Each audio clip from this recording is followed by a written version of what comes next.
They say if you want to go fast, go alone, and if you want to go far, go together. Unfortunately for the teams on this list, going together didn't quite take them far enough. I'm Adam Nicholas, this is What Culture Wrestling, and these are the 9 best WWE tag teams to never win championship gold. Number 9, the Lucha Dragons. With the benefit of hindsight, Sin Cara's 2-performer spell in WWE will always be viewed as a failure considering the hype prior to his arrival in 2011.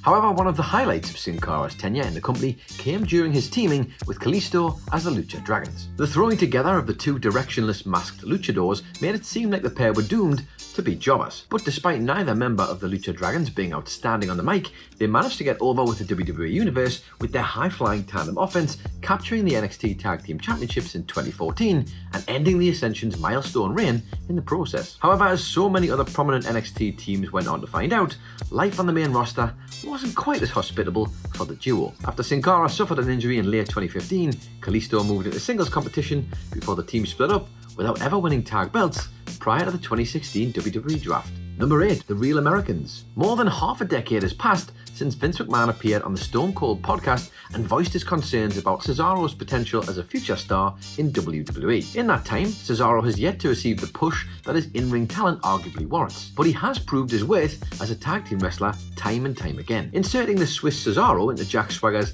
libertarian patriot gimmick seems like it would have been doomed to fail, but the Real Americans actually made a pretty formidable team together in the ring and elicited a strong reaction from the crowd. Once you get past the fact that motivations may not seem to align, the pair were both great workers with a mix of strength and technical ability. These days, Cesaro has moved on to repeated success in tag team wrestling, while Swagger spends his days as Chris Jericho's muscle and a member of the Inner Circle in AEW and embarking on a burgeoning MMA career in Bellator. But as a pair, they deserved at least a chance for the straps during their short time together. Number 7, Breezango. Like so many teams on this list, Tyler Breeze and Fandango were aligned together due to sharing a similar character trait. In this case, their heelish narcissism, with creative not having any other plans for them. However, despite initially languishing towards the lower end of the card, Breezango made the best of their impromptu partnership, featuring in weekly Fashion Files segments that became one of the most anticipated on SmackDown. The pair had captured lightning in a bottle with the skits and won over the WWE Universe with their parodies of classic cop films. Despite their popularity among fans, Breezango's success outside the ring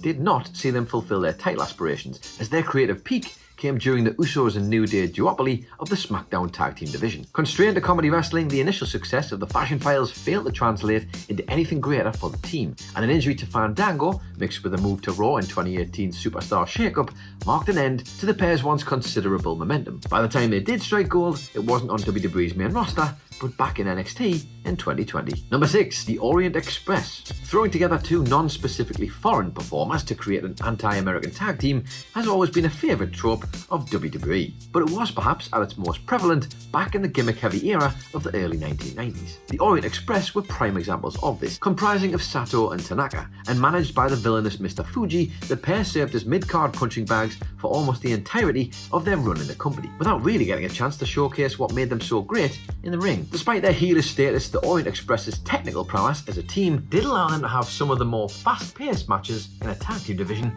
that was predominantly filled with hulking horses.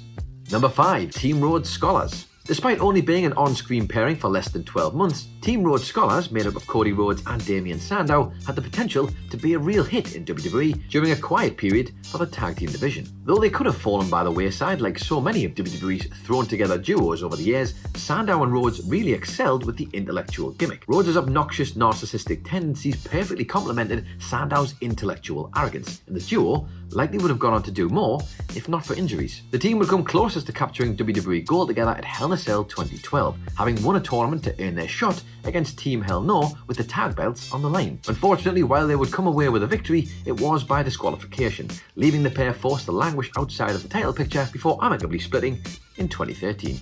Number 4, Enzo and Cass. Now yes, their run did end in pretty unceremonious circumstances, but it's hard to deny that at their peak, the team of Enzo and Cass was one of the most over tag teams that the WWE has had in recent years. I mean, we're talking New Age Outlaws over, and they were merch-selling machines to boot. You only need to look at the reaction to the duo's debut on the main roster the night after WrestleMania 32 to see just how popular the pair had become amongst the WWE universe. Enzo's charisma on the mic made him the perfect partner for Cass, who had yet to really develop his character, but had more than enough size and strength to back up his partner's words. Which is why it's so surprising that the team weren't even given a brief run with tag team gold. not even in NXT. After all, the pair's very first pay-per-view appearance saw them challenge for a shot at the belts in a match with the Vaudevillains, in which Enzo was legitimately knocked unconscious. Despite the injury, the pair only became more beloved, continuing to rise up the card and teaming with John Cena during his feud with the club. However, championship gold would continue to elude them and the pair would needlessly split up the following year, because that's just what WWE does. Number 3, the Bushwhackers. Possibly the most decorated team on this list to never have held the WWE Tag Team Championships, Butch Miller and Luke Williams travelled across the territories of North America, capturing gold just about everywhere they went before signing with the WWF in 1988. However, despite failing to capture the straps, the pair are best remembered for their stint as the Bushwhackers, a pair of comic New Zealanders with a penchant for licking one another and their iconic strides to the ring. Though their new cartoonish style was a massive departure from their time as the villainous sheep herders, the Bushwhackers became one of the most popular teams in the WWE during their nearly 10-year run in the company. And while the pair may not have ascended to the top of the pile in the ring, they hold the special distinction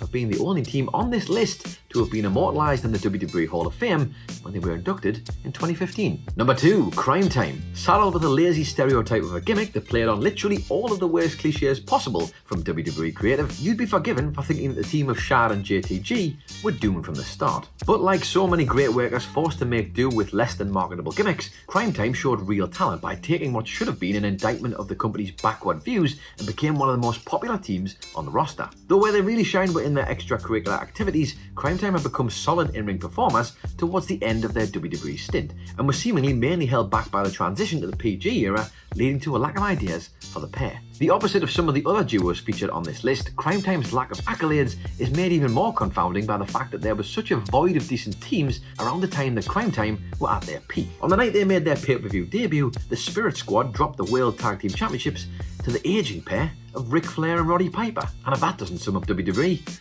I don't know what does. And number 1, with a bullet, the Rockers. Always the bridesmaids and never the brides, the Rockers have to be considered the number 1 tag team in WWE history that never got a run with the belts. The team of Marty Jannetty and Shawn Michaels were one of the most innovative pairings of the late 80s, ushering in a new era with their synchronized offense and high-flying arsenal. The Rockers' famous breakup would also mark one of the most iconic moments in the history of the sport and begin Michaels' ascent to superstardom. Unfortunately for the Rockers, their stint in WWF just had to coincide with one of the deepest tag team divisions in company history, leaving them around the middle of the pack for much of their run. However, the pair did get a chance to lift the titles, even if they aren't in the record books. During their victory over the Hart Foundation, the top rope snapped and the match was never aired. Despite this, the pair did at least get some recognition for their talents together as a tag team, as they had previously twice held the AWA Tag Team Championships as the Midnight Rockers.